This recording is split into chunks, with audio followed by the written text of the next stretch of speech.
This is one of my favorite times of year. Now, I don't know if it's like this at your house, but where I'm at, we celebrate Thanksgiving. Usually, we'll get together at my grandma's house, and we'll have this big spread of food, you know, a whole 9 yards, and there will be this mad dash as soon as the prayer is said. You have to watch out, otherwise you'll get trampled. It's one of those things, you know, I don't know what traditions you have. My dad always used to be the one who would carve the turkey. And so while Dad is carving the turkey, I go in to make sure that he's doing it right.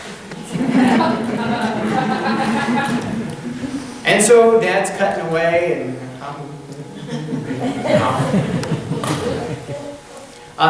there's something about getting to Thanksgiving. The prayer is said, and you want to be the first in line, because for some reason, that first piece, that first blob of mashed potatoes, that first slice of pie, smothered in whipped cream. Sorry. There's just something about getting that first thing that just makes it so much better. You know, mashed potatoes are good all the time, but when you have to like carve them out of the bottom of the bowl, it's just not as good as getting that first dollop that has the pool of melted butter that's been sitting there. You know what I'm talking about. Nobody likes leftovers, right? Nobody wants the very end. So there's always a mad scramble to figure out who gets the first piece and who gets the leftovers. Welcome to all our visitors from Verona. We're very glad that you made it, glad that you're here. If we have any other visitors, we're glad that you're here as well. I am one of those guys that can't stand still, you might have noticed. And so if me pacing back and forth here makes you nervous, I'm very sorry. I promise you, I probably won't fall, and it should be a good morning. We have been going through the book of Genesis. Very good, Genesis. We've been hitting one chapter a week pretty much, and we recently just started a series on a man named Abram. Everybody say Abram. Abram. Now, Abram was a guy that God chose out of kind of nowhere. Abram was living in a land where people worshipped idols and they did all sorts of things. And God spoke to him and he said, Abram, I need you to leave everything that you've known, leave all that old stuff behind, and I'm going to show you a new way. I'm going to show you a new thing, a new life. And so Abram, he packs up and he takes his family with him. And things start off good. Abram builds an altar and he worships God, and then he hits a bump in the road. He runs into a little trouble. Now, I'm sure you know this already, but this book did not float out of the clouds, right? It was written in real life. It came out of real history. And so, like things happen in real life, it wasn't always daisies and rainbows. Abram hit some trouble. There was a famine in the land. There was no food to be found, so he and his family went to Egypt. Now, Egypt was like the Las Vegas of today. It was bright lights, lots of rich food, and pretty girls, and flashing colors, and all sorts of things. And so, if you wanted to know what success in the world looked like, you would go to Egypt. That was where prosperity seemed to abound. And so, Abram took his family to Egypt. Before they got there, Abram told his wife, I need you to pretend that you're my sister so that these people will take care of me. Right? So they get there. The Pharaoh sees how beautiful Abram's wife is, and he takes her into his household. And he gives Abram all sorts of stuff to say thank you for bringing this beautiful woman into my presence. Now, then bad things happen, right? Terrible skin disease strikes down Pharaoh's court. We're not going to go into the details of what that could have been, but let's just say Pharaoh wasn't happy about it. And so he kicks out Abram and Sarai. Everybody say Sarai. Sarai. that's Abram's wife. He kicks them out, says, take everything you've gotten from me, just leave, go away. Ever since you got here, this terrible illness has struck us down and it's itchy, and I don't want to deal with it, so please just go away. So Abram and his family leave. Now Abram not only had his wife, but he also had his nephew Lot. Everybody say Lot. Lot. That's an easy one. Lot. And Lot really liked Egypt. He liked the way that they did things. He liked the way that they thought. And so Lot, his heart, his mind, was still wrapped up in Egyptian living. And so he gets out of Egypt. There's some bumps in the road. Some people don't get along. And Lot immediately decides he wants to go back to that type of lifestyle. So he takes his servants, all of his people, and they go their separate ways from Abram. And Lot, he travels with his family, all his people, to the cities and the green plains where the grass looks really nice. Sometimes the grass looks greener. And Lot takes all his people to a region known as Ai. Everybody say Ai? Ai. Ai means ruin or destruction. So Lot was basically walking right into his own peril. And that is where we pick up the story. We are in Genesis chapter 14, so if you have a Bible, or you see one in front of you, please turn to Genesis chapter 14. Now,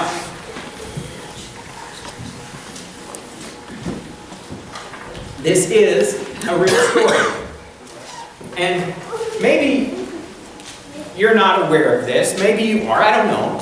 But believe it or not, there is another world that exists outside of the church. Who knew? Believe it or not, even though we are all gathered together here this morning, there are still people living their lives like they do every day outside of this building. The world keeps turning, even when God's people rest. And so in Genesis chapter 14, we come across this story, and it turns out that there is a war that has broken loose. There's a huge war. Now, it might not seem big to us, but back then it was a big deal. You have 5 kings, count them 1, 2, 3, 4, 5 kings who have all gathered together their troops and their cities and their areas of control, and they've rallied together, and they are going to war against these rebel 4 other kings.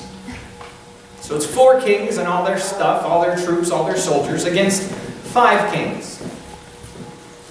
Now, they have a whole lot of big names that I'm not going to try and pronounce, but if you want to try and do that, it's at the beginning of Genesis chapter 14. And the battle rages on. There's all sorts of things happening. And some of the troops get caught in tar pits, which is kind of cool. I never knew that. But it's not looking good. There are casualties of this war, one of which was Lot and his family. Lot and his family are captured. Now, they're captured, and remember that Abram and Lot have recently separated. They've gone their separate ways. Lot loves the Egyptian lifestyle. He's kind of a man of the world, and Abram is a rededicated, redevoted man of God. Remember, he returned to his altar to get his eyes checked, to get focused on what needed to be done. And God said, I will bless you, Abram. I will bless you. I'll take care of you. Those who take care of you, I'll take care of them. And those who are mean to you, I'll be mean to them. And Abram, you're going to have so many descendants, it's going to be more than specks of dust on the earth. And Abram's looking at his empty house going, if you say so. Lot gets captured by these kings in the middle of this war, and one man escapes to tell the tale. He runs back to Abram, the patriarch, the leader of this nation, the one through whom the promise comes. And he says, listen, Lot has been captured. He's been taken prisoner by these marauders. You need to go and save him. Abram is not a soldier. Abram, as far as we can tell, has never led troops. Abram, as far as we can tell, has never been involved in a war. And yet, he knows what he has to do. sometimes in our faith journey, we are called to do things that we aren't necessarily prepared for. Things that we weren't trained for. Maybe it's a job change. You do the same job for years and years and years, and you just feel like maybe it's time to move on. Maybe God is calling you to do something else. Or you get a phone call and it says, "Bill, you've been transferred. You're going to Minnesota. Florida." We get these phone calls that interrupt our lives. Maybe it's, fellas, maybe it's your wife looks at you one day and she says, "Honey, I'm pregnant." We're not, by the way.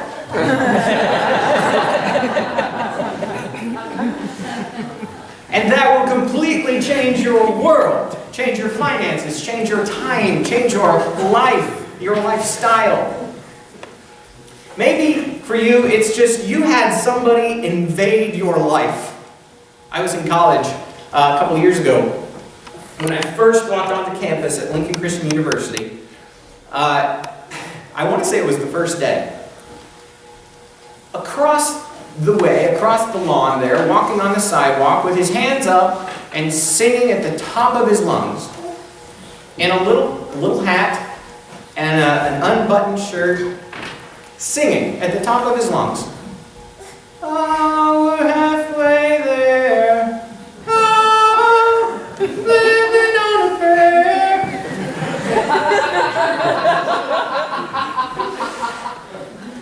This squat little man, who is probably about this tall, was singing and shouting Bon Jovi at the top of his lungs. I was a little quieter at that point in my life, and I was like, okay. A semester later, I ended up moving to the same dorm as the guy. And so, I would be in my room, and down the hall, out of the showers, I would hear, "And I want it, want it." Doesn't he listen to anybody else? And so my friend, singing at the top of his lungs, was a little bizarre, okay? He's a little strange. He did funny things. He talked differently. He did things like he decided to get together some friends and they were just going to go and walk out on the streets of Lincoln and talk to people about Jesus.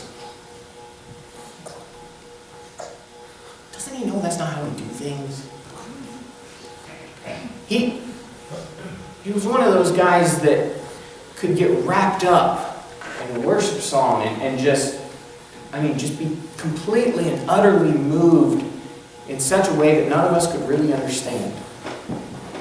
He was a guy that struggled intimately with a sexual temptation.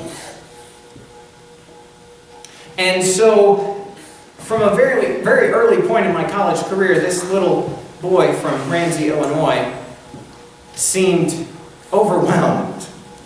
Way taken out of his league. This is beyond me. God, I know anything to draw on to help with that. So I'm just going to avoid it. And God said, "No, I think you should be his friend." Come and say, "What?" "No, yeah, I think you should talk to him. You should be his friend." Okay. And so we began to develop a relationship that admittedly started a little rocky early on. But it reached a point where I became his accountability partner. I became his trusted friend. I became somebody that eventually he would drive across the country to visit. Now, I didn't understand that at all when I was going through it.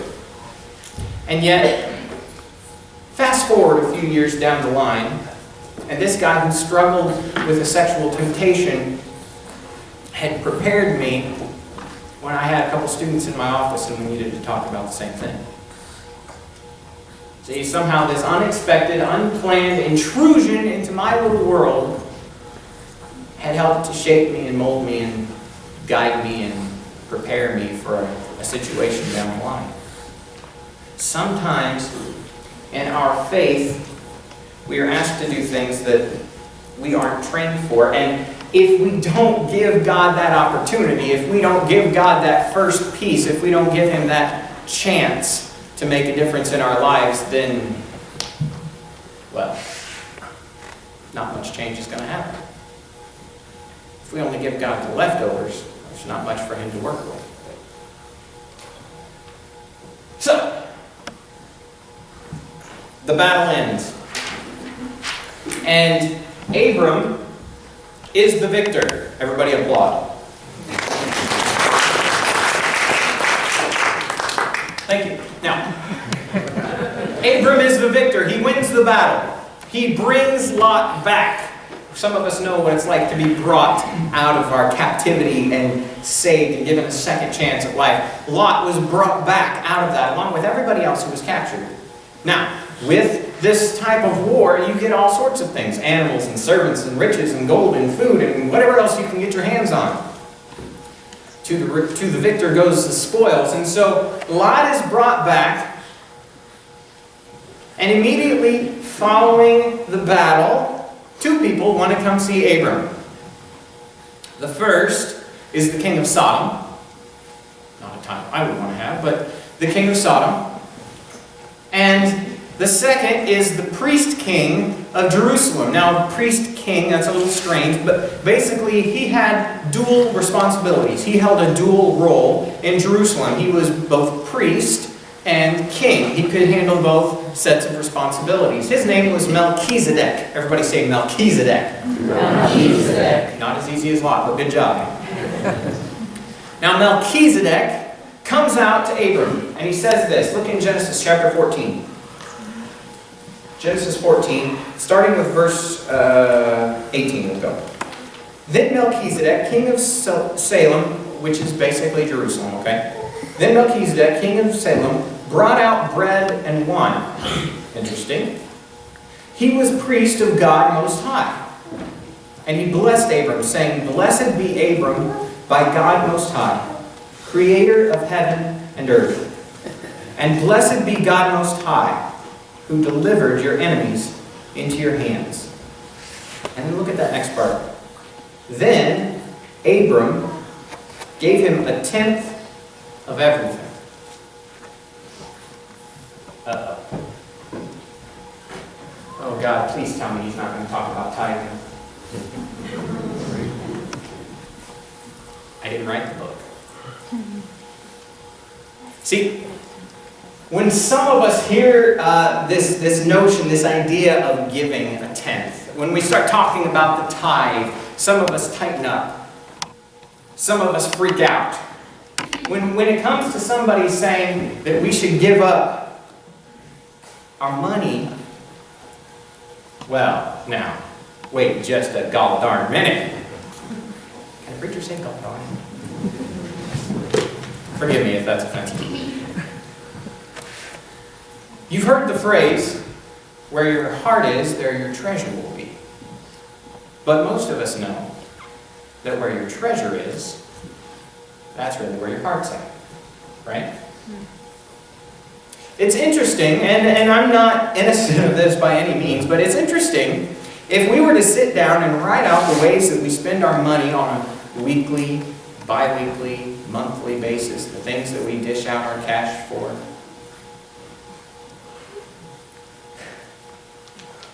It gets to be kind of scary, doesn't it? Where's all my money going anyway? We get scared when we talk about the tithe. But Abram seems to have a different view of tithing, right? We think, okay, if I make $10 a week, then I give $1 of that in the church offering plate, which is cool. But Abram seems to have a different understanding of what a tithe is. See, he has this great victory. He has all of this extra stuff come in. And Abram was a rich man anyway. All this extra stuff comes in, and Abram, he has this guy walk up and say, Abram, you are blessed And God is blessed because He's the one who provided this victory for you. And Abram, in recognition of the way that God has provided for him, gives up 1/10 of everything.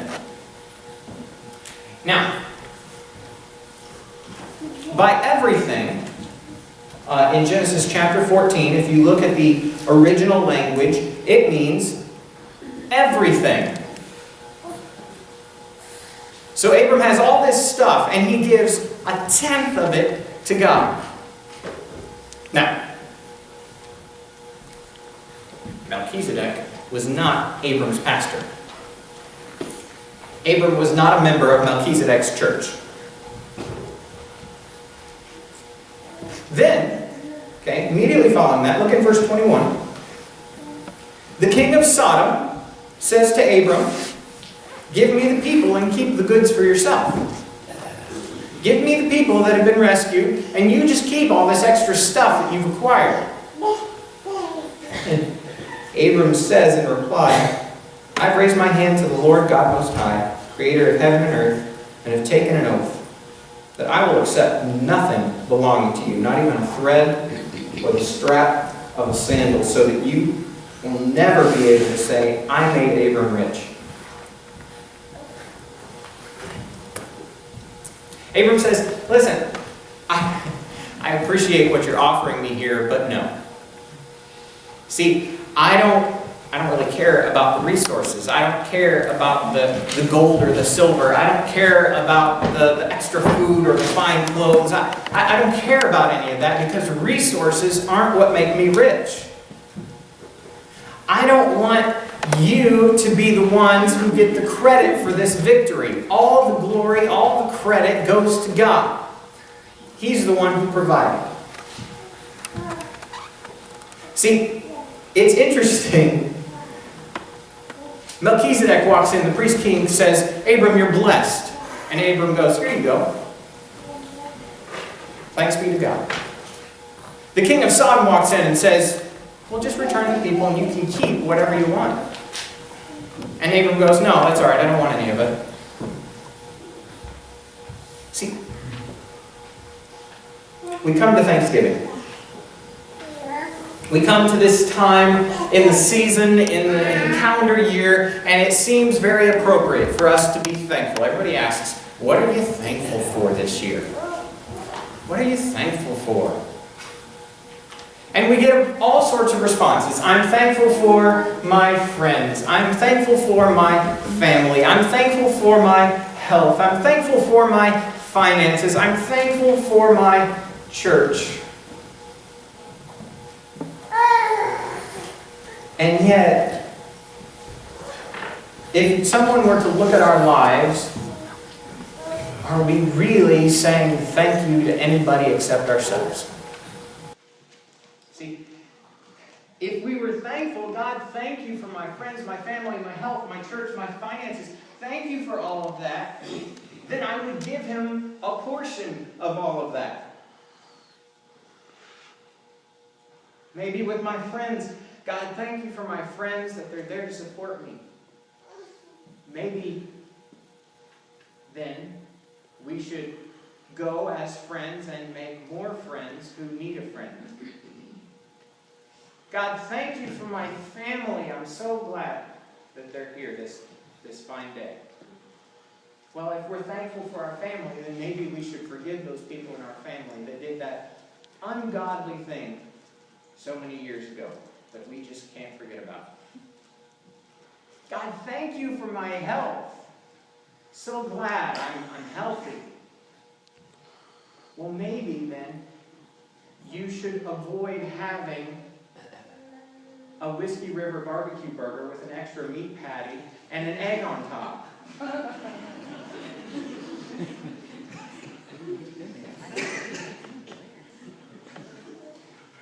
"God, I'm thankful for my finances." Then give it away, because it doesn't matter. When you die, guess what? You're broke. And there are other things, other ways, other possibilities that we can do stuff with. You know how much this is an honest question. You know how much ministry $1 will do? $1's worth. I am not asking you to put in more money at all.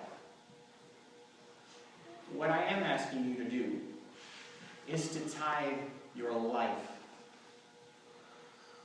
Not just what we put in the offering plate, because I really don't think that God cares about how many presidents you put in the plate. He's much more interested in how much of your life you're willing to lay on the altar. We need to be a people, a church that is committed to the call. Committed no matter what happens, no matter how difficult. That if we see a need, we meet the need. If there is somebody hurting, we help them. We heal them. We lift them up. If there's somebody who is depressed, we surround them with love. If there's somebody drowning, we save them. We aren't just UCC or Methodist or Lutheran or Presbyterian or Catholic or Protestant or Jew or Gentile. We are the church, the body, the bride of Christ. We are sons and daughters of the Most High God, and we are loved. That's who we are. And because of who we are, we have to thank God with every aspect of our lives. Giving Him the first piece of who we are. And leaving the scraps for the world. You know, Jesus once said that you shouldn't throw your pearls before pigs, because they'll just trample them. And yet so often we take our money, we take our time, we take our resources, and we go, here you go, world, do something with this. I hope you appreciate it. Doesn't happen. Maybe they appreciate it for a little while, but I don't have to tell you how bad the world's memory is. People will fail you. The world will fail you. But He never fails. So donate your time, donate your resources, help people who need help. Help people who don't think they need help, that really do. Give up those things that maybe you don't need. This is Thanksgiving after all. A time to be thankful, a time to celebrate. So give thanks, not leftovers. God, we thank you for today. We thank you for the way that you move in our lives. And God, we just ask that you would help us to develop a spirit, a character of giving, of generosity. Help us to recognize that you're the one who won the battle for us. You're the one who saved us. You're the one who died for us, who provides for us. And that we need to give what we can, when we can, whenever we can. All the time. Everything. Dedicated, devoted fully to you. Father, help us to truly be thankful in this season of Thanksgiving. And it's in your Son's name that we pray. Amen. If you would please stay.